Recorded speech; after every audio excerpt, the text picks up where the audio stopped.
Guys Instagram open ಮಾಡಿದ್ರೆ ಸಾಕು ಬರೀ AI ಇಮೇಜ್ಗಳದೇ ಹಬ್ಬ. ಯಾಕಂದ್ರೆ ಅಷ್ಟು ಟ್ರೆಂಡಿಂಗ್ ಅಲ್ಲಿದೆ. ಬಟ್ ಏನ್ ಗೊತ್ತಾ, ಎಲ್ರು ಒಂದೇ ತರ ಇಮೇಜಸ್ ಗಳನ್ನ ಅಪ್ಲೋಡ್ ಮಾಡ್ತಾ ಇದ್ದಾರೆ. ನೀವು ಒಂದ್ ಸ್ವಲ್ಪ ಡಿಫ್ರೆಂಟ್ ಆಗಿ ಟ್ರೈ ಮಾಡಿ. ಸೊ ಎಲ್ಲ ರೀತಿ ಕಾಮನ್ ಫೋಟೋನ ಅಪ್ಲೋಡ್ ಮಾಡೋ ಬದಲು ಈ ರೀತಿ ಫೋಟೋಸ್ ನ ಒಂದ್ಸಲ ಟ್ರೈ ಮಾಡಿ, ತುಂಬಾನೇ ಚೆನ್ನಾಗಿರುತ್ತೆ. And ನಿಮ್ಮ ಸ್ಟೇಟಸ್ಗೆ ಹಾಕೊಂಡು ನೋಡಿ, ಎಲ್ರು ಕೇಳ್ತಾರೆ ಹೆಂಗ್ ಕ್ರಿಯೇಟ್ ಮಾಡಿದೆ ಅಂತ.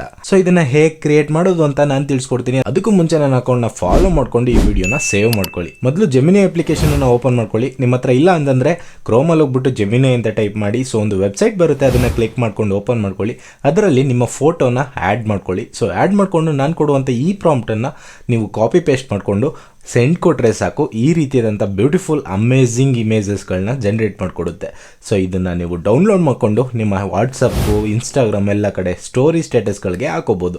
ತುಂಬಾ ಚೆನ್ನಾಗಿರುತ್ತೆ. ಆಮೇಲೆ ನೋಡಿ, ನಿಮ್ಮನ್ನು ಎಲ್ಲರೂ ಕೇಳ್ತಾರೆ ಇದನ್ನು ಹೇಗೆ ಕ್ರಿಯೇಟ್ ಮಾಡಿದೆ ಅಂತ. ಸೊ ಈ ಫೋಟೋ ಕ್ರಿಯೇಟ್ ಮಾಡೋದಕ್ಕೆ ನಿಮಗೆ ಪ್ರಾಂಪ್ಟ್ ಬೇಕು. ಸೊ ಆ ಪ್ರಾಂಪ್ಟನ್ನು ನಾನು ಕಳಿಸ್ಕೊಡ್ತೀನಿ. ಅದಕ್ಕೂ ಮುಂಚೆ ನೀವೇನು ಮಾಡಬೇಕು ಅಂತಂದರೆ, ನನ್ನ ಅಕೌಂಟ್ನ ಈಗಲೇ ಫಾಲೋ ಮಾಡ್ಕೊಳ್ಳಿ. ಆ್ಯಂಡ್ ಕಮೆಂಟಲ್ಲಿ ರೈನ್ ಅಂತ ಟೈಪ್ ಮಾಡಿಬಿಟ್ಟು ಸೆಂಡ್ ಮಾಡಿ. ರೈನ್ ಅಂತ ಬಿಟ್ಟು ಬೇರೆ ಏನಾದರೂ ಟೈಪ್ ಮಾಡಿಬಿಟ್ಟು ಸೆಂಡ್ ಮಾಡಿದ್ರೆ ಬರಲ್ಲ. ಸೊ ರೈನ್ ಅಂತಾನೆ ಟೈಪ್ ಮಾಡಿ ಸೆಂಡ್ ಮಾಡಿ. ಡೈರೆಕ್ಟ್ ಆಗಿ ನಿಮ್ಮ DM ಗೆ ಪ್ರಾಂಪ್ಟ್ ಬರುತ್ತೆ. ಇದೇ ರೀತಿ ವಿಡಿಯೋಸ್ ಗಳು ನನ್ನ ಅಕೌಂಟ್ ಅಲ್ಲಿ ಬರ್ತಾನೆ ಇರುತ್ತೆ. ನೀವು ಇನ್ನೂ ನನ್ನ ಅಕೌಂಟ್ ನ ಫಾಲೋ ಮಾಡ್ಕೊಂಡಿಲ್ಲ ಅಂತಂದ್ರೆ ನಿಮ್ಮ ಫ್ರೆಂಡ್ಸ್ ಅಂಡ್ ಫ್ಯಾಮಿಲೀಸ್ಗೂ ಕೂಡ ಶೇರ್ ಮಾಡ್ಕೊಂಡು ನೀವೂ ಫಾಲೋ ಮಾಡ್ಕೊಂಡಿರಿ. ಮತ್ತೆ ಸಿಗೋಣ.